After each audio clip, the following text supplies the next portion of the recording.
রমাদান মাসের মধ্যে একটা রাত আছে, যে রাতের নাম হচ্ছে লাইলাতুল কদর।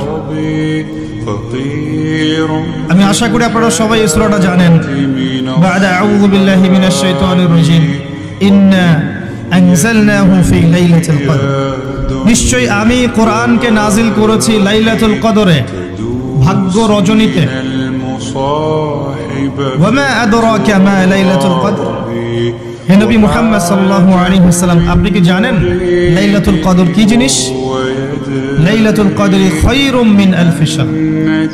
লাইলাতুল কদর হচ্ছে হাজার মাসের চাইতে উত্তম। এখানে গাণিতিক ভাবে ব্যাখ্যা করতে যাবেন না 1000 মাস সমান সমান কত বছর হয়, ব্যাপারটা এমন নয়। এখানে আধিক্য বোঝানো হয়েছে। হাজার হাজার মাস ইবাদত করলে যে নেকি হয়, এক রাত ইবাদত করলে সে নেকি হয়ে যাবে ইনশাআল্লাহ। এটাতে কি হয়? স্পেশাল তানাজ্জালুল মালাইকাতু ওয়ার রূহ। এই মাসে আল্লাহর পক্ষ থেকে আল্লাহর ফেরেশতারা নেমে আসেন। কোথায় নেমে আসেন? পৃথিবীতে। তাদের সর্দার হিসেবে থাকেন জিবরাইল আলাইহিস সালাম। তানাজ্জালুল মালাইকাতু ওয়ার রূহু ফিহা বিইذن রাব্বিহিম। আল্লাহর রবের আদেশে তারা এই কাজটা করে। মিন কুল্লি আমর, প্রত্যেকটা বিষয়ের ফয়সালা হয় এই রাতে। আপনার আমার তাকদীর লেখা হয়েছে আসমান জমিন সৃষ্টির 50,000 বছর আগে। আপনার আমার তাকদীর লেখা হয়েছে আসমান জমিন সৃষ্টির 50,000 বছর আগে। আল্লাহ পাক সমস্ত সৃষ্টির তাকদীর লিখেছেন প্রথম দফায়। দ্বিতীয় দফায় তাকদীর লেখা হয়েছে যখন আমার আপনার রূহ আমাদের মায়ের গর্ভে ছিল 4 মাস 10 দিন বয়স। ওই সময় আল্লাহর পক্ষ থেকে ফেরেশতা আসেন, এসে লিখে দেন তার হায়াত, তার রিজিক, সে সৌভাগ্যবান না দুর্ভাগ্যবান। এরপর রূহটাকে ফুঁকে দেন, বাচ্চা নড়াচড়া শুরু করে। এর আগ পর্যন্ত পেটের মধ্যে বাচ্চা নড়াচড়া করে না। যখন রূহটা ফুঁকে দেওয়া হয় তারপর থেকে বাচ্চা নড়াচড়া শুরু করে। দ্বিতীয় দফায় তাকদীর লেখা হয়। এরপরে তৃতীয় দফা লেখা হয় এই লাইলাতুল কদরে, যে আগামী 1 বছর কি হবে, আপনি কি করবেন। অর্থাৎ 1 বছরের বাজেট প্রণয়ন করা হয় প্রত্যেক লাইলাতুল কদরে। তানাজ্জালুল মালাইকাতু ওয়ার রূহ ফিহা বিইذن রাব্বিহিম মিন কুল্লি আমর। এই রাতের আরেকটা বৈশিষ্ট্য হচ্ছে সালামুন হিয়া হাত্তা মাতলাইল ফজর। ফজর পর্যন্ত এই রাতে শান্তি শান্তি শান্তি শান্তি প্রশান্তি বজায় থাকে। এই রাতে আপনি যে দোয়া করবেন, যে কোনো দোয়াই করবেন, যদি আপনার রিজিকটা হালাল হয় ইনশাআল্লাহ কবুল হয়ে যাবে। যে কোনো দোয়া। এই রাতে যারা ইবাদত করে দাঁড়িয়ে দাঁড়িয়ে, তাদের চতুর্দিকে ফেরেশতারা সমবেত হন, তাদের দোয়ায় তারা শরীক হন, তাদের জন্য দোয়া করতে থাকেন। ঠিক তখনই দেখবেন মুমিন বান্দার চোখ দিয়ে টপ টপ করে পানি পড়া শুরু হচ্ছে। আপনি ফিল করতে পারবেন যে আপনার দোয়া আল্লাহ কবুল করছে। এই রাতের ইবাদতকে 1000 মাস দিয়ে গুণ করলেও কখনো সমান হবে না। একটা রাত ইবাদত করলে আপনি হাজার হাজার মাসের নেকি পাচ্ছেন। এই সুযোগটাকে ছেড়ে দেওয়া যায়? কবে এই রাত স্পেসিফিকলি বলা যাবে না 27 তারিখেই, স্পেসিফিকলি বলা যাবে না যে 21-এর রাতেই, 23-এর রাতেই বা 25-এর রাতেই। নির্দিষ্ট করে বলার কোনো সুযোগ নাই। নবী সাল্লাল্লাহু আলাইহি ওয়াসাল্লাম লাইলাতুল কদর পেয়েছেন এবং ওই রাতে বৃষ্টি হচ্ছিল। তিনি সেজদা করছেন, তার কপালের মধ্যে মসজিদে নববীর যে মাটি আছে এই মাটির কাদা লেগেছিল। তখন কিন্তু মসজিদ টাইলস ফিটিং ছিল না।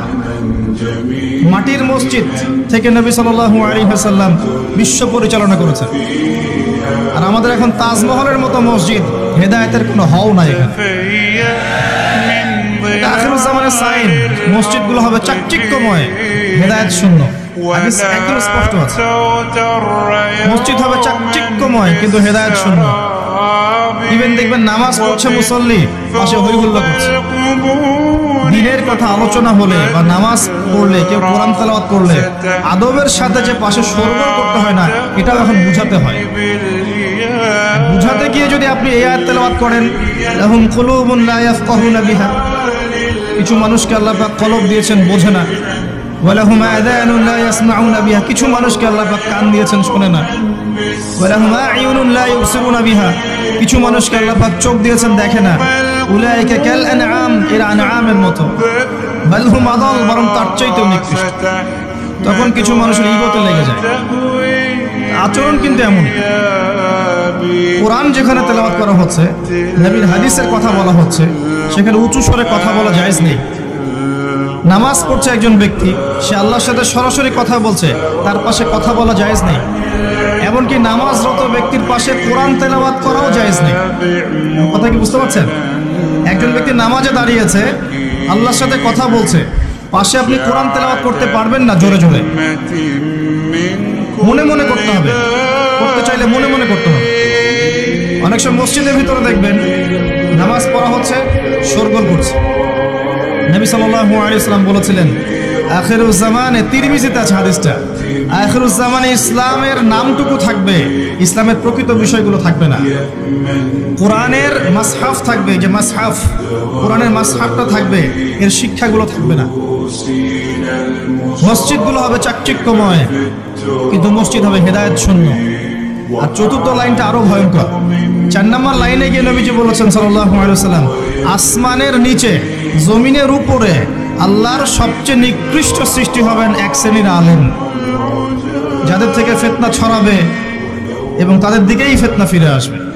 তিরমিজির মধ্যে হাদিসটা আছে, যে কোনো আলেমকে জিজ্ঞাসা করে এটা কোন শ্রেণীর আলেম, এটা বোঝার জন্য আপনার পিএইচডি করার দরকার নাই। যারা দিনকে দুনিয়ার বিনিময়ে বিক্রি করেছে, তারাই সেই শ্রেণীর আলেম।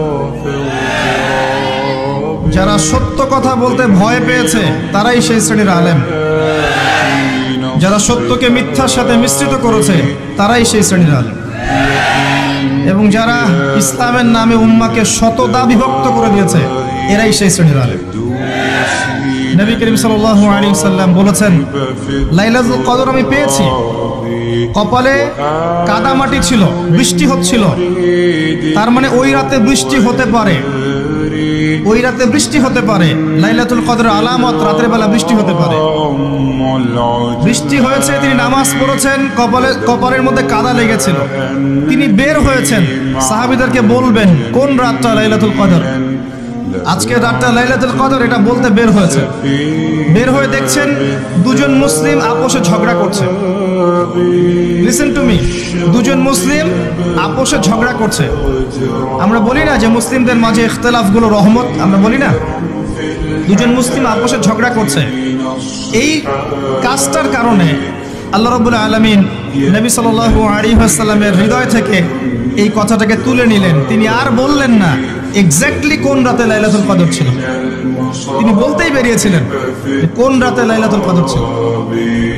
আমাদের ইখতিলাফের কারণে আমরা সেই নির্দিষ্ট রাতটাকে হারিয়ে ফেলেছি। তবে এর মধ্যেই খায়ের আছে, এর মধ্যেই কল্যাণ আছে। আরবিতে একটা প্রবাদ আছে, কুল্লু শার ইউজাদু ফিহিল খায়র, প্রত্যেকটা অকল্যাণের পিছনেই কোনো না কোনো কল্যাণ আছে। নির্দিষ্ট করে বলে দিলে আমরা বাকি রাতগুলো জাগতাম না। নবী সাল্লাল্লাহু আলাইহি ওয়াসাল্লাম এখন বললেন যে আমাকে ভুলিয়ে দেওয়া হয়েছে কোন রাত, তোমাদের ঝগড়ার কারণে। অতএব তোমরা শেষ দশকের বিজোড় রাতগুলোকে তালাশ করো।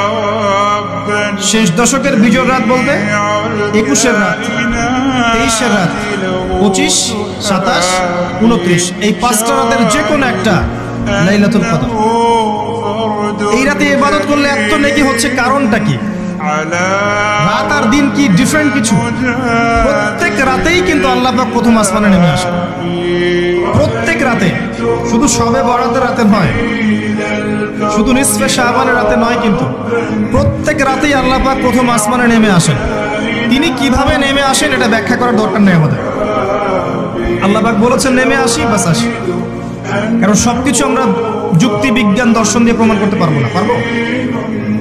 সায়েন্সকে জিজ্ঞাসা করেন।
বয়সে তিনি হিলফুল ফুজর তৈরি করেছেন এগুলো সমস্যা দূর করার জন্য, কিন্তু পরিপূর্ণরূপে সফল হয়েছেন বলতে পারি না আমরা, কারণ তখন ওহী আসেনি। এই ভাবতে ভাবতে ভাবতে ভাবতে একদিন এক রাতে তার কাছে আল্লাহর পক্ষ থেকে কোরআন নাজিল হলো। সূরা আলাকের প্রথম 5টা আয়াত, বিসমিল্লাহির রহমানির রহিম, ইকরা বিসমি রাব্বিকাল্লাযী খালাক, পড়ুন আপনার রবের নামে যিনি আপনাকে সৃষ্টি করেছেন।